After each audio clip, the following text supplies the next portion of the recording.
वन्दितु सौवसिद्धे ध्रुवमचलमणो ममं गदिन्वते गोच्छामि समयपावण विनमो सुधकेवली गणिनं नमः समयसाराय स्वानुभूत्या चकासते चित्स्वभावाय भावाय सर्वभावान्तरच्छिदे।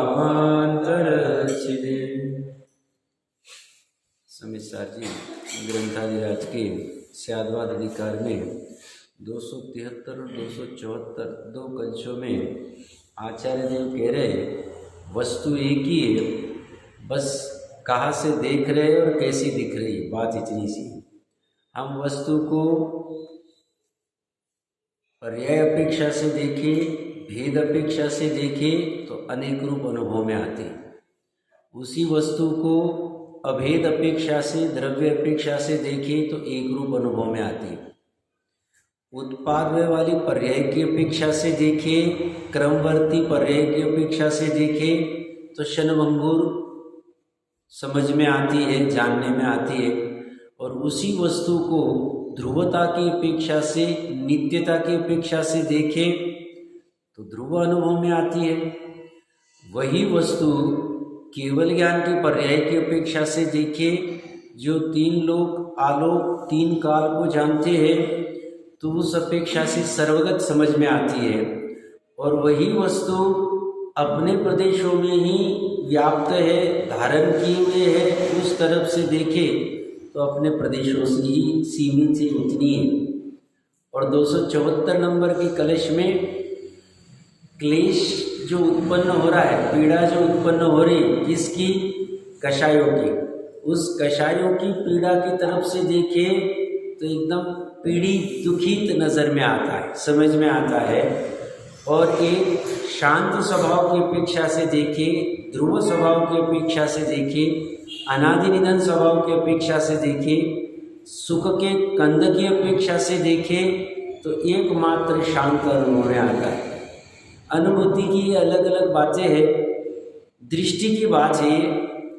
वस्तु में दोनों है अभी वर्तमान में, बस किसे मुख्य करना और किसे गौण करना, इतनी सी बात चल रही है।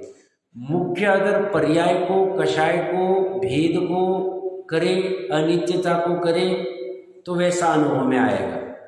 और अनादिकाल से ही अनुभव करते आए हैं और सुख उत्पन्न नहीं हुआ है तो सुख का प्रयोजन साधना है।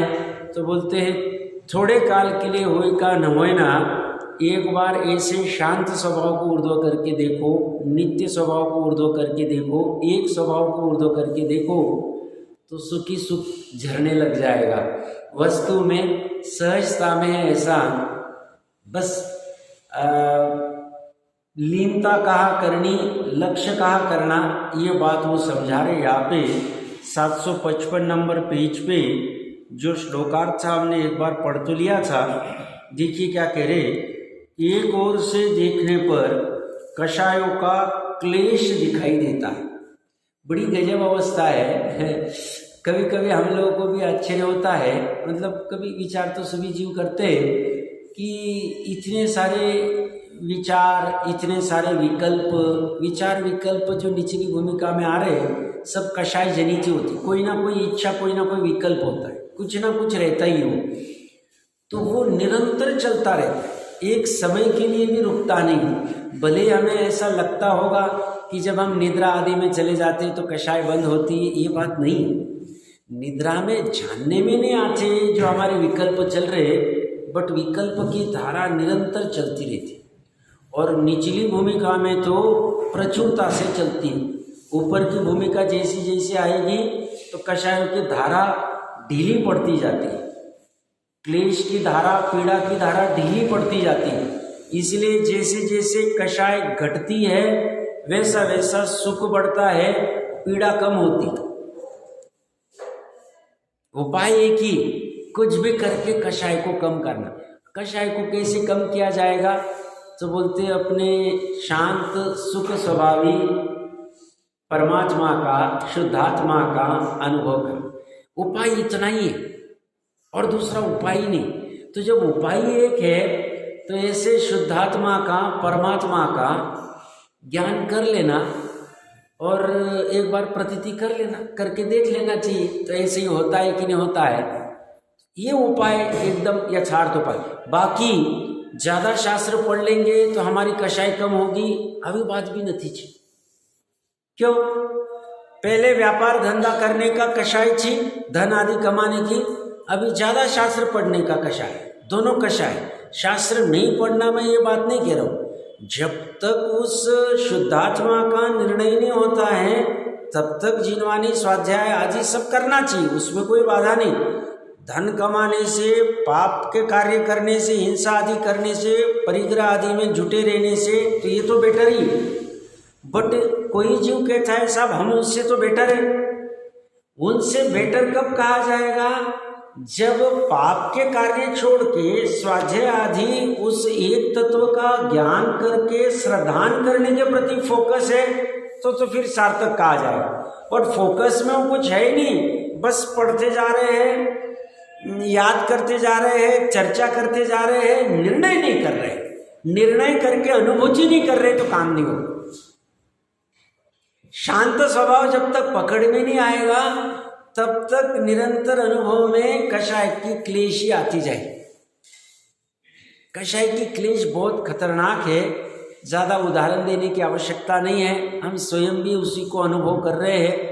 जीवन में अनेक प्रकार के अनुभव आते हैं, अनेक और एक कषाय भी के दूसरी भी के तीसरी भी के चौथी चलती रहे, धारा चलती रहे। मंद कषाय भी कषाय है, पीड़ा ही है। मुनिराज जैसे मैंने कल कहा था ना, मुनिराज को आहार करने के लिए निकलने का जो भाव आता है, भावलिंगी मुनिराज उसको कषाय की क्लेश, कषाय की पीड़ा मानते। अभी भूमिका अनुसार आहार को निकलना छूटेगा नहीं। एक बार आहार लेने का भाव हो सकता है, उतना उनको अलाउ किया है सर्वज्ञ ने। सर्वज्ञ ने कहा है 6वें 7वें गुणस्थान में ऐसे भाव आते हैं, वो आहार को जा सकते हैं। ये उनकी कंडीशन है। क्या कंडीशन है? 40 दोष आदि जो कुछ कंडीशन डाली वो सब करेंगे, बट उसे वो पीड़ा जानते। ऐसे ही जब मैं कल कह रहा था ना, अमृतचंद्र आचार्य देव कहते अलम अलम हस करो, ये भी पीड़ा ही है। टीका लिखना ये पीड़ा है, कषाय, शुभ राग है कि हम इसके ऊपर टीका लिखे तो जो निकट भवी जीव होंगे इसको पढ़ के कुछ कर पावे, ऐसा भी उनको विकल्प नहीं आता है। ये टीका पढ़ेंगे और किसी निकट भवी जीव का कल्याण होगा, ऐसा भावलिंगी मुनिराज को आता नहीं। आए तो मिथ्या दृष्टि। क्यों? वो जो जीव टीका पढ़ के कल्याण करने वाला है, मतलब टीका की वजह से मेरा कल्याण हुआ, शास्त्र की वजह से मेरा कल्याण हुआ, दो द्रव्य के बीच में संबंध स्थापित किया, खत्म हो गया, बात ही नहीं। ये हो सकता है जब मेरा यहाँ कल्याण होगा, निमित्त रूप में टीका रहे तो हमें कोई बाधा नहीं। जब मेरा कल्याण होगा, सम्यक दर्शन होगा, आत्मानुभूति होगी अंदर में, उस समय में बाहर में जिन बिंब रहे, समय सार की टीका रहे, समय सार शास्त्र रहे, मोक्ष मार्ग प्रकाशक रहे, कोई भी रहे, हमें कोई बाधा नहीं। बट है ये भी कषाय। कौन सी कषाय? शास्त्र लिखना कषाय, उपदेश भी देते। इसलिए आचार्य देव का हमने स्वरूप में पढ़ा ना, जब अभी उनको ख्याल में आता है कि अपना भी संलेखना का समय आ गया है, अंत समय आ गया है, और अभी कोई योग्य जीव दिख रहा है आचार्य पद के लिए, तो उसके गले में माला डाल देते, भैया तुम आचार्य बनो। वो कहते नहीं साहब आप ही रहो, भैया तुम हमें संलेखना नहीं करने देना चाहते। फिर मजबूरी में वो लेते। भद्रभाव स्वामी ने क्या किया, 12,000 का संघ जब साउथ तरफ चला लगा, अभी कुछ उनको संकेत मिले तो उन्होंने विशाखाचार्य जो भी कोई होंगे उनको कहा कि आप आचार्य पद लीजिए, और ये चंद्रगुप्त के साथ में वही रुक गए। श्रवण बेलगोला के आसपास जो भी एरिया होगा, जहाँ भी प्रकरण कहाँ से चल रहा है, आचार्य पद संभालना ये भी कषाय है। क्यों? विकल्प रहते हैं, दीक्षा देनी है, वो प्रायश्चित देना है, उनको ये करना है, अभी भूमिका अनुसार छूटेगा नहीं, बट उसे मानते क्या है, जानते क्या है, वो प्रकरण चल रहा है। ये पीड़ा है। अभी भूमिका अनुसार हमारा धन कमाना, व्यापार धंधा, आजीविका, घर गृहस्थी के कार्य छूटेंगे नहीं, वो भी एक कषाई है। वो हमारा स्वभाव नहीं है, वो आत्मा को कस रही है। पाप वाले भी और पुण्य वाले भी, दोनों परंपरा चलती रही। तो किसी को लगता होगा कि इतना दान किया तो हमने धर्म कर लिया, इतना व्रत किया तो हमने धर्म कर लिया, इतने तप किए तो हमने धर्म कर लिया, तो बड़े भ्रम में हो। पुण्य पाप अधिकार अच्छे से समझ लेना चाहिए। पुण्य अभी छोड़ने के लिए चर्चा नहीं चल रही है, लक्ष्य ऊंचा करने के लिए चर्चा चल रही है। शांत स्वभाव को जब तक नहीं जानेंगे तब तक कषाय की पीड़ा चलती रहेगी, और दान व्रत शील तप करके शांत स्वभाव पकड़ में आने वाला नहीं।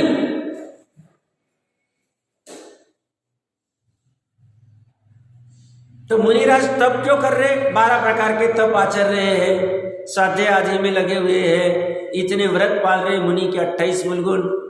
मजबूरी का नाम है, अभी शुद्धोपयोग में रह नहीं पा रहे हैं, कमजोर पड़ रहे हैं, मन वचन काय से गुप्त नहीं हो पा रहे, 3 गुप्ती में लीन नहीं हो पा रहे। जब बाहर आना है तो हमें वो पर्टिकुलर बाढ़ से बाहर नहीं जाना है, तो हमने 28 मूल गुणों की बाढ़ बना ली। उसके बीच में हम खेलेंगे और बाहर जाएंगे ही, मर्यादा में ही रहेंगे हम। यही हमारे लिए हितकारी है। क्यों?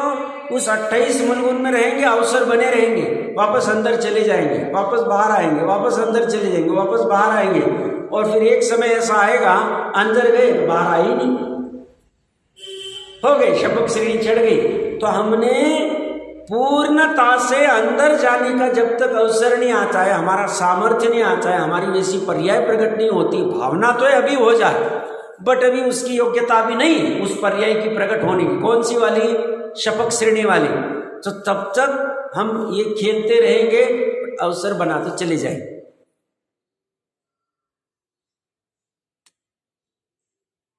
तो कषाय की पीड़ा रूप अनुभव में आनी चाहिए। कोई भी पीड़ा अगर उसमें उपादेय बुद्धि है, कषाय करते वक्त भी, कोई भी कषाय रहो, कोई भी रति कषाय रहो, अरति कषाय रहो, शोक वाला रहो, भय वाला रहो, मायाचारी वाला रहो, मान वाला रहो, कोई भी रहो, अगर उपादेय बुद्धि लगती है तो अभी तक कषाय क्या है, उसका स्वरूप कैसा है, हमारे लिए वो पीड़ाकारी है या नहीं है। ज्ञानी जी उसको पीड़ाकारी कहते हैं, फिर भी ये अच्छा मानता है, मतलब कुछ गड़बड़।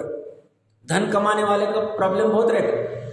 मैंने कभी उदाहरण दिया होगा, किसी व्यक्ति के पास में परिचित थे 101 करोड़ की प्रॉपर्टी, और पर्टिकुलर साल में कुछ 2017-18 की बात होगी, तो उस पर्टिकुलर ईयर में उनका कहीं इनकम टैक्स जीएसटी में 2-1 करोड़ का कुछ देना पड़ा था, 2-1 करोड़ कहीं शादी ब्याह में लग गए, तो ऐसे 4-5 करोड़ का नुकसान हो गया। तो जैसे ही शादी ब्याह से फ्री हुए तो घर के सदस्यों की मीटिंग बैठाई, अब 6 महीने तक मुझे कुछ पूछना मत। अब वो जो 4 करोड़ 5 करोड़ की कमी आई है उसको भरना है, उसके लिए मैं 2-4 घंटे ज़्यादा मेहनत करूँगा, कुछ नया उपाय ढूंढूंगा और वो वापस पैसे कमा करूँगा।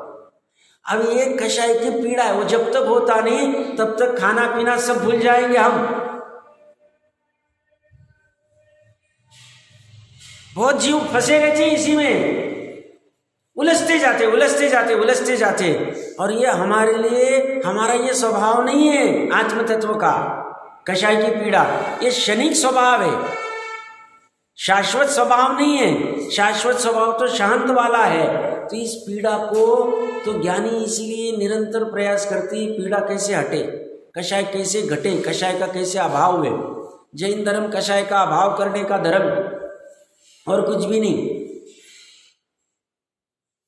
तो देखिए यहाँ क्या कह रहे, एक ओर से देखने पर कषायों का क्लेश, कषायों की पीड़ा दिखाई देती, कषायों का दुख दिखाई देता है, दुख का पहाड़ दिखाई देता है मेरू पर्वत जैसा। और एकतः शांति अस्ति, एक ओर से देखने पर शांति, कषाय के अभाव रूप शांत भाव है।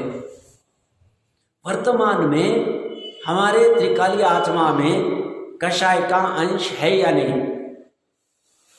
त्रिकाली आत्मा की बात करें वर्तमान, इतना सा भी अंश नहीं है।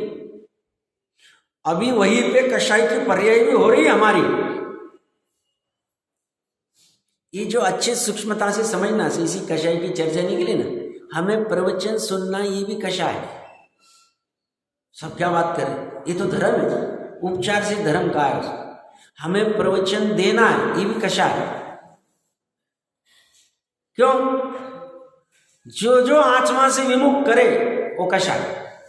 तो जब प्रवचन सुनना है तो आत्मा से विमुख हो जाएंगे, जब प्रवचन देना है तो आत्मा से विमुख हो जाए। तो मुनिराज को इसलिए उपदेश देने की अटक नहीं होती, वो तो अपना अटक में तो उनको शुद्धोपयोग किए, बट जब शुद्धोपयोग नहीं रह पाए और सामने कोई निकट भवी जीव दिखे तो सहज में दे दे तो दे दे, नहीं रहे तो शांति से बैठेंगे। वो धीवर था ना, धीवर जिसको कहा पहली मछली छोड़ देना, वो मां मजबूरी में उपदेश दिया होगा मुनिराज ने, उसकी पात्रता थी, पुण्य का उदय था कि ऐसा कोई उपदेश मिल जाए उसका कल्याण हो जाए, और सहज रूप में इनको भाव आ गए, नहीं तो देते नहीं हो ऐसा। उनका उपदेश मिलना भी बहुत कठिन बात।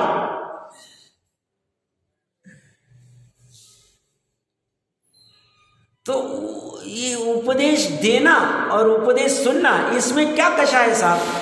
रति कषाय। हमें उपदेश देने की रति हुई, राग हुआ, हमें उपदेश सुनने का राग हुआ, दोनों राग है। भले ही कषाय की मंदता हुई है, तब व्यापार धंधा पाप का राग छोड़ के यहां आए हम सब, बट है तो दोनों कषाय। पीड़ा ही वो भी एक कि नहीं चलो 8:30 बज गए, हमें जाना ही पड़ेगा, अभी उपदेश सुनना है, कुछ तो भी अच्छी बात मिलेगी। अभी भूमिका अनुसार आना, छोड़ना नहीं। कब तक आना? जब तक वो स्वभाव सन्मुख नहीं हो जाते तब तक तो चलता ही रहेगा। स्वाध्याय भी करेंगे, प्रवचन भी आएंगे, प्रवचन भी देंगे, सब होगा, बट इसको पीड़ा मानेंगे हम, इसको पीड़ा से रहित स्वभाव मानेंगे ही नहीं। स्वरूप ऐसा है, मतलब आत्मलीनता छोड़ के बाकी सब कषाय। पंच परमेष्टि की भक्ति को हो या और कुछ भी को, पीड़ाई कषाई। कल शाम में कहीं चर्चा चल रही थी, एक पंच कल्याणक का आयोजन करना है तो कितना पीड़ा होती, कितने विकल्प होते। 10-20 जिन्होंने अनुभव किया होगा, आप लोगों ने किए होगा, मेरा तो कभी काम नहीं पड़ा। 10-20 हजार लोगों को बुलाना, उनका मैनेजमेंट देखना, वो कहाँ होगी प्रतिष्ठा, कहाँ करेंगे, क्या क्या पंडाल कैसे लगेंगे, भोजन की व्यवस्था, खान पान की, इसकी उसकी, ला जाने की गाड़ी घोड़ी, ये सब कितना कषाय होती। नहीं करना, मैं ये बात नहीं कर रहा हूँ, अच्छी समझना मेरी बात, बट इसे भी कषाय ही जानना। ये रागे रची, मुनिराज को ऐसा राग आता नहीं, आए जो मुनिराज नहीं, उनको कभी ऐसे सब विकल्प नहीं आते। उनको तो बस शुद्धोपयोग 28 मूल गुण, 28 मूल गुण की कषाय और शुद्धोपयोग, इसके बाहर जाते ही नहीं। और दूसरी तरफ क्या कह रहे, हम अगर अभी 10-20 सेकंड के लिए बस मैं भी बोलना बंद कर दूं और हम शांति से बस 20 सेकंड के लिए भी रुकने का प्रयास करते हैं, शांत क्या है वो समझने का थोड़ा सा अनुभव करते।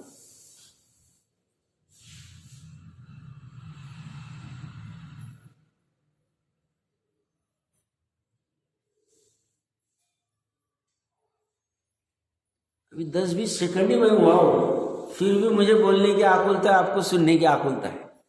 शांत स्वभाव को समझने के लिए शांति में एकांत में बैठना पड़ेगा, विकल्प से रहित होना पड़ेगा। 20 सेकंड की, 10 सेकंड की जितनी भी शांति हमने अनुभव की, ये तो विकल्पात्मक थी, ये निर्विकल्प शांति की बात कर।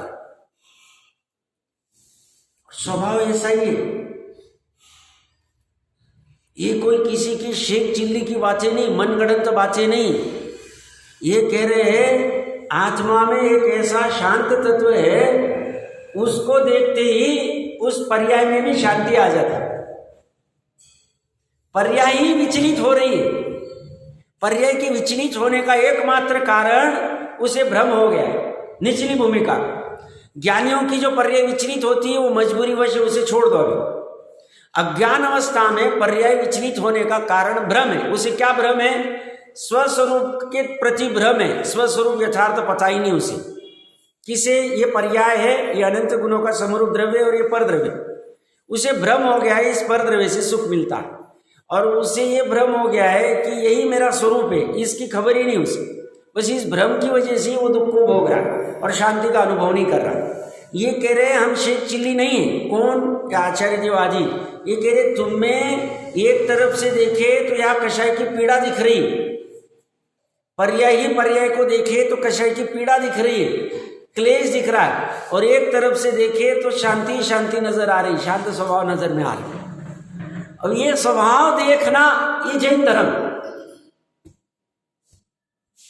ये भी धर्म ही है।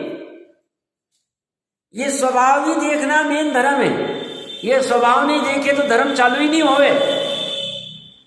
ये स्वभाव को कौन देखेगा तो दर्शन की पर्याय दिखेगी। इस स्वभाव को कौन जानेगा तो ज्ञान की पर्याय जानेगी। इस स्वभाव की श्रद्धा प्रचिति कौन करेगा तो श्रद्धा की पर्याय करेगी। और इस स्वभाव की लीनता कौन करेगी तो चरित्र की पर्याय करेगी।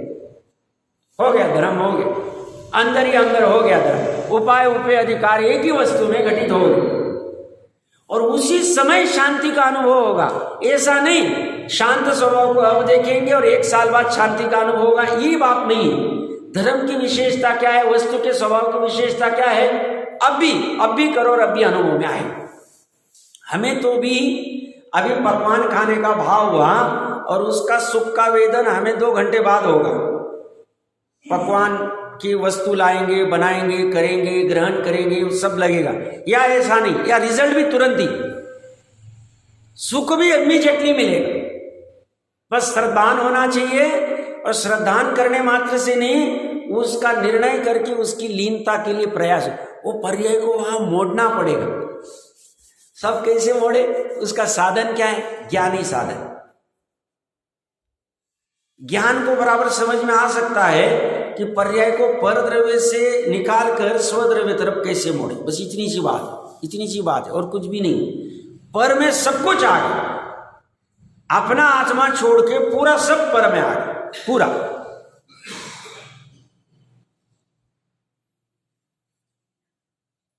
सरलता की बात है। तो यहां कह रहे एक ओर से देखने पर शांति कषायों के अभाव रूप शांत भाव, कषाय का पूर्णता अभाव है, कषाय में कमी हुआ ही नहीं।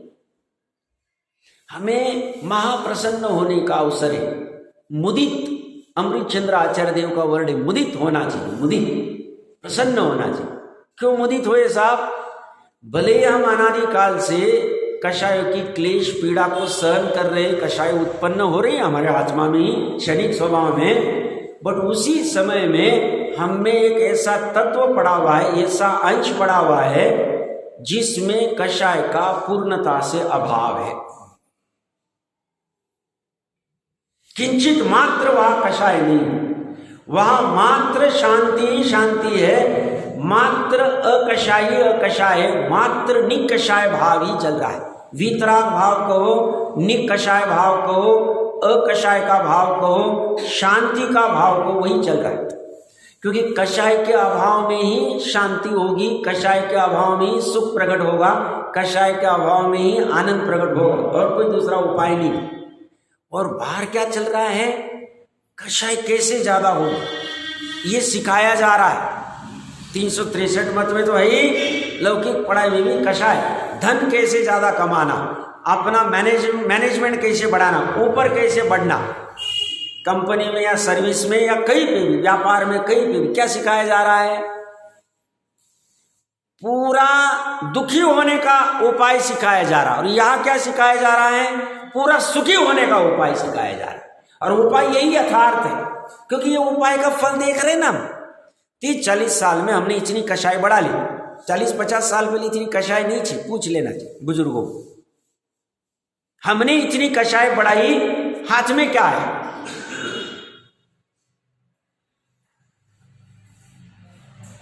शांति आई कि अशांति आई, हमारी शांति बढ़ी कि अशांति बढ़ी। 38-40 साल वाले, 38-40 तो बहुत ज्यादा कह रहा हूं, उसको कोलेस्ट्रॉल हो रहा है, थायराइड हो रहा है, डायबिटीज हो रहा है, क्या खाए। और पहले वाला व्यक्ति आराम से 70-80-90 साल तक दांत भी गिरते नहीं थे। ये तो 12-15 साल का होकर दांत की ट्रीटमेंट चालू हो जाती, किसकी ट्रीटमेंट चालू हो जाती, उसकी ट्रीटमेंट चालू हो जाती, किसकी ट्रीटमेंट चालू हो जाती। और पहले वाला आराम से 80-90-100 साल तक आराम से जी लेता था।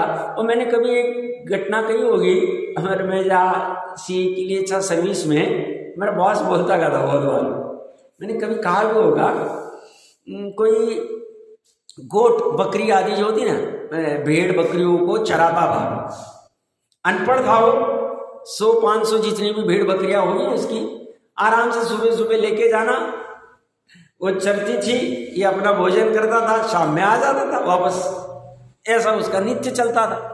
एक दिन कोई ऐसे हेलीकॉप्टर से या चार्टर प्लेन से ऐसे कोई उतरा वहां पे सूट बूट में, और उसको कहते तुम्हारे पास कितनी भेड़ बकरी तुम्हें पता है? बोले कुछ भी नहीं पता, मैं तो अनपढ़ हूँ, मैं तो अंगूठा बाज हूँ, मेरे को कुछ भी नहीं पता। तो बोलते तुम्हें पता नहीं तो तुम्हारा अकाउंट मैं रखता हूँ, तुम्हारा सभी करूँगा, तुम्हें सब बराबर से बताऊँगा। इसने बोला करो, क्या फर्क। और फिर ये अपना अकाउंटिंग करने लग गया, सब इतनी भेड़ बकरियाँ, इतने बच्चे हुए, इतना ये हुआ, देखो तुम्हारा ये रिपोर्ट आया, साल भर में तुमने इतना किया उतना किया। तो ये सोचता है इतना सब करके, इसको पैसा फीस आदि जो पे करके मेरे को इतनी पीड़ा हो रही है। मैं तो पहले अपना शांति से लाइफ जीता था, आराम से चला जाता था, आराम से आ जाता था, कोई टेंशन नहीं था मेरे को। और ये करके मेरा फायदा क्या हुआ? एक भी कम होती नहीं, एक भी ज़्यादा होती नहीं, जितनी उतनी अपनी अपनी योग्यता से रहती है। बिना काम की परेशानी हम सहन कर रहे, बस ऐसी हमने अनावश्यक वाली भाग दौड़ करके अनावश्यक जीवन में परेशानी खड़ी कर दी, कषाय की पीड़ा खड़ी कर दी। आवश्यकता कुछ नहीं थी, शांति से जीते थे, पहले भी लोग जीते थे। भले हमें लगते तब धोतर में क्या जीते थे, वो धोतर क्या आउटडेटेड होते। अरे धोतर कपड़े पहनने से क्या आउटडेटेड होता है? सब उनका अंगूठा बाज, तो उनको इंग्लिश बोलने नहीं आते, इंग्लिश बोलने आ गए तो तुम एजुकेटेड हो गए, तुम होशियार हो। हमारी भाषा में ज्ञानी कब कहा जाएगा? जो शांत स्वभाव को प्रकट कर चुका है, जो शांत। और अज्ञानी किसे कहा जाएगा? जो कषाय की पीड़ा सहन कर। ज्ञानी किसे कहा जाएगा? जो परमात्मा को, शुद्धात्मा को जानता है। अज्ञानी किसे कहा जाएगा? जो परमात्मा शुद्धात्मा को नहीं जानता। बाकी पूरी दुनिया का सब जान ले, 40 डिग्रियां उसके पास मिल जाए, इंग्लिश, फ्रेंच, जर्मन, जो कुछ सब बोलने लग जावे, उसे आत्मा ही पता नहीं, वो कुछ काम का नहीं, उसका मनुष्य वो पूरा वर्त गया, वर्त चला गया। और संजीव पंचेंद्रिय तीर्थ से डॉक्टर साहब है, डीओजी साहब है, जो भी किसी को लेना है संजीव पंचेंद्रिय में ले लो, उसे आत्मा का अनुभव है, शांत स्वभाव उसने प्रकट कर लिया है, उसे कषाय की पीड़ा क्या होती है वो पता है। अनंतानुबंधी की कषाय की पीड़ा जिसकी हट गई है, वो कहते हैं वो ज्ञानी है। उसे जीव अजीव भी पता नहीं, कहाँ पॉटी करना वो भी पता नहीं, उसको कहीं भी मलमूत्र कर देता है, फिर वो ज्ञानी कहा जाता है। और ये चम्मच से खाएगा, सूट बूट करेगा, प्रॉपर नैपकिन वैपकिन टॉवेल सब करेगा, बट इसे आत्मा कुछ पता नहीं, फिर भी ये कषाय की पीड़ा में ही भोग रहा है, मर रहा है, जी रहा है। समझना चाहिए, वस्तु स्वरूप ऐसा ही है, बाहर की आंधी दौड़ में नहीं जाना चाहिए। ये बहुत करुणा करके बता रहे, तुम देखने की दृष्टि करो। ये तो अभी इसको रोक नहीं सकते, 700 करोड़ को रोकने की ताकत है, एक द्रव्य दूसरे द्रव्य को रोक नहीं सकता है। बट जब चर्चा की विषय आती है, पात्रता अपनी एक दूसरे की समझ में आती है, तो चर्चा करती क्यों, क्या आवश्यकता है इतनी पीड़ा करने। लगता कितना है, 300 ग्राम खाते हैं, 3.5 हाथ जमीन लगती सोने के लिए और अंत क्रिया करने के लिए। कितनी हम हाय उपस करते हैं, और वो कषाय की पीड़ा है और कुछ भी नहीं। और सब उसमें आपको क्या प्रॉब्लम भैया? जब तू कषाय की पीड़ा करने चला जाता है, शांत स्वभाव छूट जाता है, आपको क्या प्रॉब्लम है? सादर में एक दूसरे की चाहते इसी सद्भावना होती कि भाई समझ लो, ये शांत स्वभाव को पकड़ने का प्रयास करो, इसलिए कह रहे। समझना नहीं समझना तो कोई बाधा नहीं, हमारा माल हमारे पास रहेगा।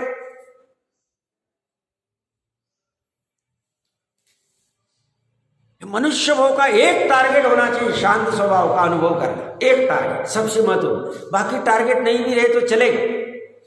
कोई परिचित आए थे, पूछ रहे थे, पहले मैं 10-20 साल पहले बहुत ऐसी लिस्ट बनाता था काम की, ये काम करना है, वो काम करना है, वो काम करना है, ऐसा बनाता था। तो बोले अभी भी आप ऐसे ही करते हैं क्या? मतलब छूट गए, काम ही कुछ रहे नहीं, काम क्या करना है। जो अपना त्रिकाली स्वभाव कैसा है, निष्काम है, निष्कर्म है। हमने पढ़ा है पूर्व में, अमृतचंद्र देव की वर्ड है कि आत्मा कैसा है, निष्कर्म, कोई कर्म नहीं करता। कर्म मतलब सिर्फ द्रव्य कर्म आदि नहीं, कोई कार्य ही नहीं करता है। कर्ता कर्म करण संप्रदान अपादान अधिकरण में कर्म का अर्थ है कार्य, कोई कार्य नहीं करता, अकार्य रूप परिणमित हो रहा है अनादिकाल से। तो हमारी पर्याय को भी निष्कर्म ही होना है, निष्कामी होना। क्या काम करना, काम क्या पेंडिंग, प्रकरण कहाँ से चल रहा है, हमारा दूसरा कोई काम ही नहीं होना चाहिए। तो सब छोड़ छाड़ के बैठ जाए, अभी जल्दबाजी नहीं, अभी काम चलते रहेंगे। बट ये भी एक करने योग्य काम है, ये अभी लिस्ट में आ जाएगा अगर नहीं होगा तो, और लिस्ट में होगा और 60 70 80 साल के बाद होगा, अभी आ जाएगा, प्रायोरिटी पे आ जाएगा। इसके लिए चर्चा करें। तो ये कह रहे एक ओर से देखने पर शांति कषाय के अभारूप शांत भाव है, एक ओर से देखने पर भव की सांसारिक पीड़ा दिखाई देती है, और एक ओर से देखने पर संसार के अभारूप मुक्ति भी स्पर्श करती है। मुक्ति मतलब मोक्ष, मोक्ष और मोक्ष से विपरीत ये जो भव की पीड़ा मतलब बंधन की पीड़ा, भव की पीड़ा को बंधन की, क्योंकि मोक्ष के विपरीत क्या है, बंधन। मोक्ष के विपरीत संसार है, संसार मतलब बंधन ही, कर्म का बंधन। तो एक तरफ बंधन की पीड़ा है, बंधित हुए। आजकल जो नया जनरेशन आ रहा है, ये नया जनरेशन किसी का अधीन नहीं होना चाहता है। अब उसी स्वरूप यथार्थ तो पता नहीं, वो बात छोड़ दो आप। तो वो क्या करता है, नहीं ऊपर बुजुर्ग घर में नहीं चाहिए, हटाओ उनकी पीड़ा, हमें बहुत बंधन लगता है। फिर ऐसा बैठो, ऐसा पहनो, हम अपने हिसाब से उठ नहीं सकते, सो नहीं सकते, बोल नहीं सकते, घूम नहीं सकते, जा नहीं सकते, हटाओ हम अलग हो जाते। ठीक है, वो भव की पीड़ा छोड़ के वो बाहर भी निकल जाता है। होता क्या, पीड़ा छूट जाती, वो छूटेगी ही नहीं। क्यों, क्योंकि जो मुक्ति का कारण है, जो मोक्ष का कारण है, वो स्वरूप उसके पकड़ में नहीं आता। मैंने कभी उदाहरण कहा होगा, कोई परिचित है, तो वहाँ पे माता पिता और बेटा और बहू और 2 बच्चे, ऐसे 6 रहते थे। फिर जो भी कुछ प्रसंग घर घर में चलते, ज़्यादा कहने की आवश्यकता नहीं है, तो बेटा और बहू अलग हो गए, नहीं चाहिए ऊपर वालों की पीड़ा, बंधन नहीं चाहिए हमें, अलग हो गए। 2-3 साल रहे और फिर पति और पत्नी भी अलग हो गए। उपाय है ही नहीं है, भले ही तुम उपाय करो अपने मन से, वो उपाय है ही नहीं। क्यों, तुम्हारी कषाय की पीड़ा तुम्हें छोड़ेगी नहीं।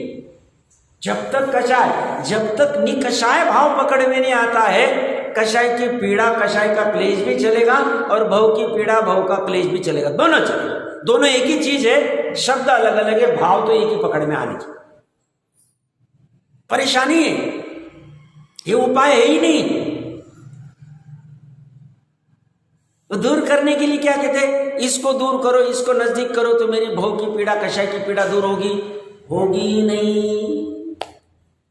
जो रोगी होता है ना, बुजुर्ग में तो ज्यादा हालत होती, तत्व ज्ञान का अभाव होवे और शरीर में ज्यादा आसक्ति होवे, तीव्र कषाय होवे, तो रोग की पीड़ा सहन नहीं होती, तो अनेक उपाय करके उसको दूर करने का प्रयास करता है। बट अगर उदय की विचित्रता तो नहीं हो, वो कभी कहता है ये दवाई लाई क्या, ये गोली लाई क्या, ये डॉक्टर आया क्या, ये ऐसा हुआ क्या, ये ऐसा हुआ क्या, परेशान परेशान परेशान रहता है 50 जगह, उसे सहन नहीं होती, अंदर अंदर में परेशान होता है। ये पीड़ा है, ये दुख है, स्वभाव ऐसा नहीं,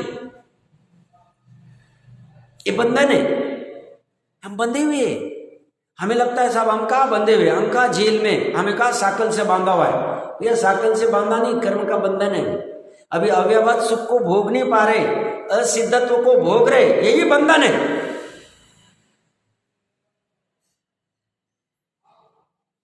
ये बंधन ही नहीं लगता। वो जैसे कोई तोते को पिंजड़े में बंद कर देवे और थोड़े दिन तक रखे और फिर वहाँ खाना पीना सब अच्छा मिलता है, ड्राई फ्रूट जो भी कुछ होगा उसको चाहिए होगा देता है, फिर बाद में गलती से खुला भी रहे तो उड़ता नहीं हो, उसे बंधन ही नहीं लगता है, उसी में सुखी संतुष्ट हो गया। और उससे विपरीत दूसरा आकाश में जो भरारी ले रहा है, वो पंछी आराम से मुक्ति का उपाय करता। ये हाथी का आपने कभी सुना होगा या देखा होगा नजदीक से, जब हाथी को पर्टिकुलर अवस्था में, जैसे हथनी कुटनी के हथनी का उदाहरण हमने देखा था, अमृतचंद्र देव का ही था, तो वो हथनी के पीछे पीछे जाता है और गड्ढे में गिर जाता है। 2-5 दिन 10 दिन तक उसको खाना ही नहीं देती महावत आदि जो होते हैं, और बहुत परेशान हो जाते हैं। और फिर आराम से उनको सब पता होता है, महावत बराबर उसको खाना देते वो उसके अधीन हो जाते। फिर उसके बाद में उसके पास इतनी ताकत होते हुए भी सामान्य डोर से भी बंधा जाता है, भागता नहीं, कहीं जाता नहीं, अधीन हो जाता। बस ऐसे ये इस भव के कर्म के अधीन हम इतने हो गए कि हमें अपना ही स्वरूप लगता है, ये अपना स्वरूप है नहीं। वो शेर के बच्चे को भ्रम हो गया है कि मैं भेड़ बकरी हूं, और है नहीं, वो शेर का बच्चा ही है, बस भान नहीं हो रहा, उसकी वजह से परेशान हो रहा है। भव की पीड़ा क्या है? सभी भव की पीड़ा ही है। ये करना, वो करना है, यहाँ जाना है, वहां जाना है, इसको मिलना है, इससे बात करनी है, इससे आने वाला है, उसको वो देने वाला है, इसकी चीज की सब पीड़ा ही है, भव की पीड़ा। हमारी एक छोटी सी 2 रुपए की वस्तु भी किसी के पास दे दे, अंदर पीड़ा चलती, 2 दिन हुए उन्होंने दिया नहीं, 2 दिन हुए उन्होंने दिया नहीं, ये पीड़ा भोग रहे हम। ऐसे सभी में लगा लेना। और कौन भोग रहा है? त्रिकाली आत्मा रहते हुए भी अज्ञान भोग रहा है, ज्ञान नहीं। अज्ञानी इसीलिए दुख का कारण है, अज्ञानी पीड़ा का कारण है, ज्ञानी सुख का कारण है। यथार्थ ज्ञान की बात कर रहा हूं, वस्तु स्वरूप के ज्ञान की बात कर रहा हूं। तो यह कह रहे हैं, एक ओर से देखने पर भव की पीड़ा, सांसारिक पीड़ा दिखाई देती है, और एक ओर देखने पर संसार के अभाव रूप मुक्ति भी स्पर्श करती, मोक्ष। इसलिए चतुर्थ गुण स्थान में दृष्टि मुक्त कह दिया इसको। किसे? जिसे मुक्त स्वरूप का भान हो गया, अनादि से जो कभी बंधा ही नहीं, जिसे मुक्त होने की जरूरत ही नहीं, सदा ही मुक्त ही रूप है, अपने ही स्वरूप में है। ऐसे ज्ञायक भाव का जब ये स्पर्श करता है, देखता है, जानता है, तो मुक्ति इसे स्पर्श कर जाता, मुक्ति का स्पर्श हो गया मुक्ति का स्पर्श, काम हो गया। अभी ये संसारी रहा ही नहीं, अपेक्षा है वह अर्धपुद्गल परावर्तन काल को हम संसार मानते ही, अध्यात्म मानता ही नहीं, संसार छूट गया उसको।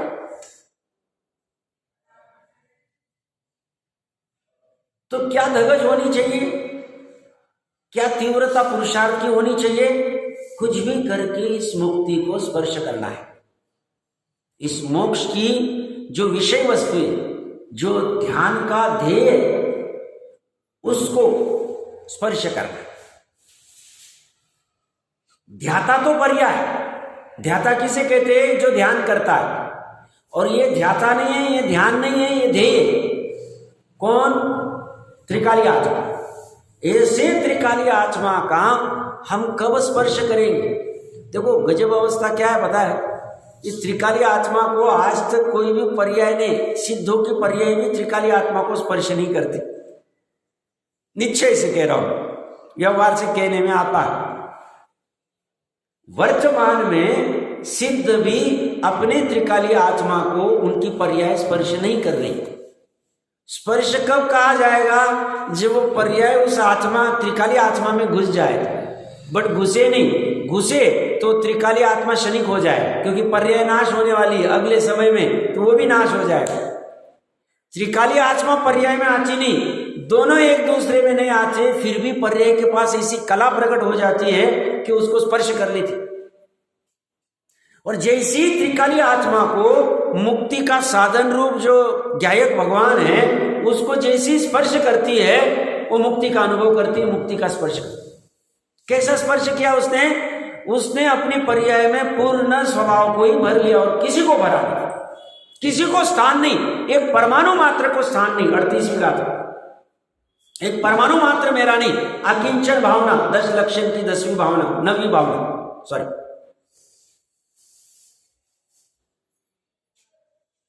और हम दूसरी तरफ हमारा क्या हो रहा है? इतनी सी वस्तु भी छूट नहीं रही, तो साहब क्या पूरा छोड़ दे? छोड़ने की बात नहीं चल रही, अंदर जो राग पड़ा है उसके प्रति का वो तोड़ने की बात चल रही। वो कौन तोड़ेगा? जिसने राग किया वही तोड़ेगा। पर वस्तु के प्रति राग किसने किया? मैंने किया। तोड़ूंगा कौन? मैं ही तोड़ूंगा। कैसे तोड़ूंगा? ज्ञान से तोड़ूंगा। ज्ञानी साधन है। जब मैं इसको पर जान लूंगा, स्व है नहीं, जड़ है, इससे मेरे को सुख मिल नहीं सकता, ये मेरी हो नहीं सकती, मैं इसका हो नहीं सकता हूं, तो खत्म हो गई बात। ज्ञान ने निर्णय कर लिया, छूट गई वस्तु, छूट गया। बाहर वस्तु को कुछ भी नहीं किया। बाहर में वस्तु को कुछ करना पड़े अभी बात ही नतीजे। कर्मों का अभाव करने का उपाय क्या?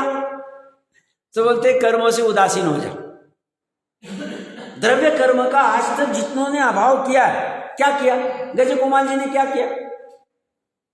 गज कुमार जी ने सिगड़ी को दूर करने का प्रयास नहीं किया, असातावेदनीय कर्मों को हटाने का प्रयास नहीं किया।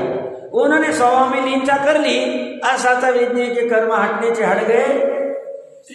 सिगड़ी कहा निकलनी थी निकल गई, 5000 धनुष ऊपर चले जाना चले गए, और मुक्त होना मुक्त हो। पर द्रव्य में हमें कुछ करने की आवश्यकता नहीं, कर सकते नहीं, करने की जरूरत नहीं, हो भी नहीं सकता। और कितनी स्वाधीनता देंगे? स्वाधीनता कितनी देंगे? तो अभी करना क्या बचा? बस यही निर्णय करना बचा कि पर द्रव्य में कुछ करने जैसा है नहीं, ये निर्णय करना तो काम हो जाए, तो सहजता आ जाएगी। तो अपनी इतनी जो भागादौड़ चल रही है, अपने आप शांति हो जाए, रिलैक्सेशन आ जाए। तो रिलैक्स होने के लिए क्या किया? सुखी होने के लिए क्या किया? कुछ नहीं किया। मुनिराज क्या करते? सुखी होने के लिए क्षण को भी छोड़ देते। ऊपर का सुखी होना है, क्षण छोड़ देते, और जिसे दुखी होना है, सातवीं नरक जाना है, क्षण को और लिपटता रहता, चला जाता है वहां। तो यहां पे एक ओर से देखने पर संसार के अभाव रूप मुक्ति भी स्पर्श करती है, मोक्ष का भी स्पर्श होता है, वेदन होता है। एक ओर से देखने पर तीनों लोक स्फुरायमान होते, प्रकाशित होता है, दिखाई देता है। तीनों लोक बहुत महत्वपूर्ण है। पूर्व के कलश में भी लिया, सर्वगत में, सर्वव्यापक में, यहां पे भी लिया। तीनों लोक स्फुरायमान हो रहा है, स्पष्ट दिख रहा है।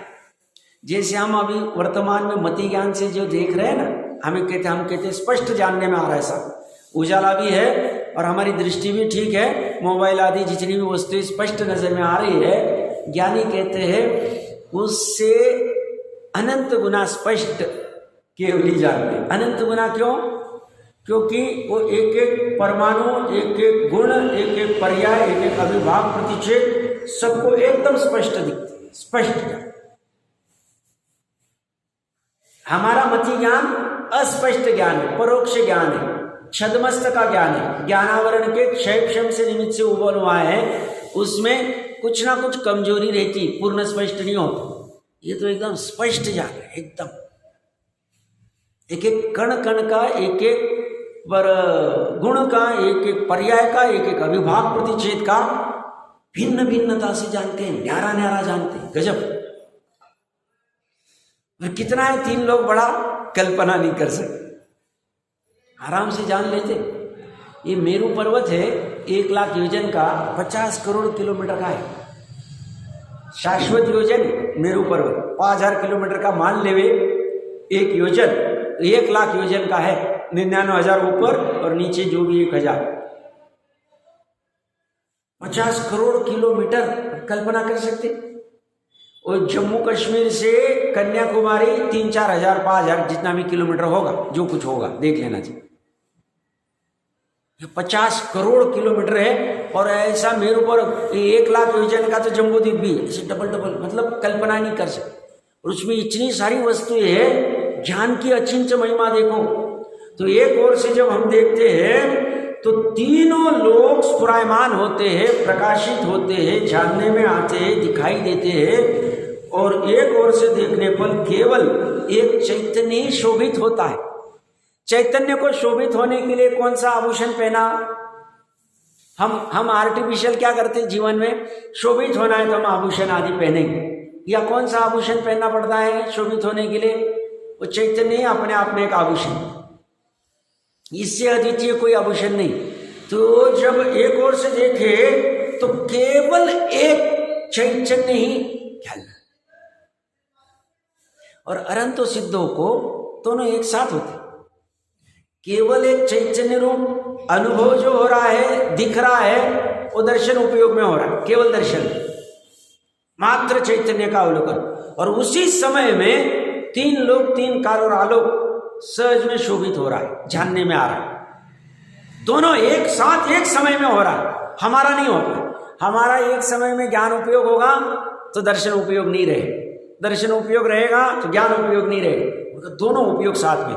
तो जो एक चैतन्य का जो अनुभव है, केवल एक चैतन्य का, वो महासत्ता का अवलोकन कहो, चैतन्यपने को देखना कहो, सामान्य अवलोकन कहो, एक साथ होता है। आज के लिए होमवर्क में वो केवल एक चैतन्य का अनुभव कैसे करते होंगे अनंत सिद्ध, या हम जब अनंत आदि अवस्था को प्रकट होंगे तब कैसे करेंगे, ऐसा हम चिंतन कर सकते। चिंतन के लिए बहुत बिंदु आप निकालो उतना कम। तो इस तरह से ये शोभित होता है। ऐसी आत्मा की अद्भुत से भी अद्भुत, हम बाहर में अद्भुत किसे कहते हैं? सब वो आईफेल टावर अद्भुत बनाया हुआ है, हम देख के आ गए, मजा आ गया। कोई परिचित मलेशिया गए थे, तो मलेशिया में थोड़ी टेक्नोलॉजी की एडवांसमेंट होगी, जो भी कुछ होगी, आज से 15-20 साल पहले गए थे। तो आने के बाद में उसकी महिमा गा रहे थे, क्या उनकी कितना क्लीननेस, कितने रोड, कितनी ये दुबई आदि यहाँ कहीं जाते हैं तो ये सामान्य चर्चा चलती। तो उसे हम अद्भुत कहते कि ये कह रहे ये अद्भुत देखो कैसा है। इस अद्भुत की मनुष्य ने ऐसे 3 गुना 7 गुना सर्वार सिद्धि वाले देव इसी की चर्चा करते रहते, इसी का चिंतन करते हैं, इसी का मनन करते हैं, घुलन करते हैं। और मुनिराज भी इसी अद्भुत का निरंतर ध्यान करते रहते हैं, इसी का ज्ञान करते रहते हैं, इनको दूसरा कोई काम नहीं। 1-1 कोटि पूर्व तक 8 वर्ष में दीक्षा ले ली, 1 कोटि पूर्व तक क्या काम कर रहे हैं साहब? बस यही काम। सामान्य अज्ञानी क्या करें? ये क्या काम करना, ये क्या आत्मा का कितना चिंतन करते हो, क्या दिखता है वो, क्या ऐसा अद्भुत है उसमें? बस ये बेकार है। देखो हम कितना काम कर रहे हैं, देखो कितनी फैक्ट्री लगा दी, कितने ये कर दिया, कितना डेवलपमेंट कर दिया, कितना कितना कितना कितना। वो कहाँ से अज्ञानी कहाँ से करता है? उसको अद्भुत क्या लगता है? जड़ में काम करना उसे अद्भुत लगता है। जड़ में कुछ तो जड़ में होना अपने से ही, इसका सिर्फ निमित्त रूप में भाव है और इससे भ्रम हो जाता है कि हमने जड़ में इतना काम किया। ज्ञानी कहते जड़ में तो तू कर नहीं सकता है, और जड़ का अद्भुत है ही नहीं। ये तो चेतन होते हुए भी तुझे जड़ का अद्भुत लग रहा है। तेरा जो एक चैतन्य, केवल एक चैतन्य जो शोभित हो रहा है, उसे तू देख तो कितना अद्भुत, जिसमें 3 लोग स्फुरायमान हो रहे हैं, कितना अद्भुत है, देख तो उसको। एक शांत स्वभाव जो अनादि काल से बहता आ रहा है, अनंत काल तक वैसा का वैसा रहेगा, उसे देख तो तुझे अद्भुतता पता चलेगी। ऐसे अद्भुत से भी अद्भुत स्वभाव महिमा जयवंत वर्तती है। अज्ञानी को इसकी महिमा न होने से इसकी महिमा खत्म नहीं होती। ज्ञानी इसकी निरंतर महिमा करते रहते हैं स्वयं के सुखी होने के। इसकी महिमा जयवंत वर्तती रहती, हमेशा वर्ती रहती। जयवंत होना, विजयवंत होना, आदि आदि जय होनी, कभी खत्म नहीं होता। इसकी महिमा आनी चाहिए। मैं पीछे भी कभी कहा था बहुत बार, हमें वो कोई शॉप के बाहर में कोई ऐसा कपड़ा लटकते दिखता है, शर्ट आदि, तो हमें उसकी महिमा, नया मार्केट में आया लेंगे, आप करेंगे, नहीं लेना ही चर्चा ही नहीं चल, बात वो नहीं चल। हाँ, उसकी महिमा आती है, और ये अद्भुत से अद्भुत है, उसकी महिमा नहीं आती। किसी गजब बात, चैतन्य की महिमा नहीं आती है जो उसको जान रहा। तो ये अद्भुत से भी अद्भुत स्वभाव महिमा जयवंत वर्तती है। जयवंत वर्त रही थी, वर्तमान में वर्त रही है और भविष्य काल में वर्तती रहेगी। बस सुखी होने के लिए इसकी श्रद्धान प्रतीति कर लेवे, ज्ञान कर लेवे, तो पर्याय में भी जयवंतता वर्तने चालू हो जाए। पर्याय में भी मुक्ति का स्पर्श हो जाएगा, शांति का अनुभव होगा, केवल एक चैतन्य का शोभायमान हो जाएगा, आराम से हो जाता है। आज का समय तो आ गया है। भावार्थ में बहुत गजब बात कही है जयचंद जी साहब। तो टीका मतलब श्लोकार्थ में जो लिखा है उसकी तो चर्चा नहीं कर रहे, बट वो कह रहे अज्ञानी को क्या भाषित होता है और उसकी श्रद्धान होती तो कैसी होती है, इसकी थोड़ी सी चर्चा करते हैं।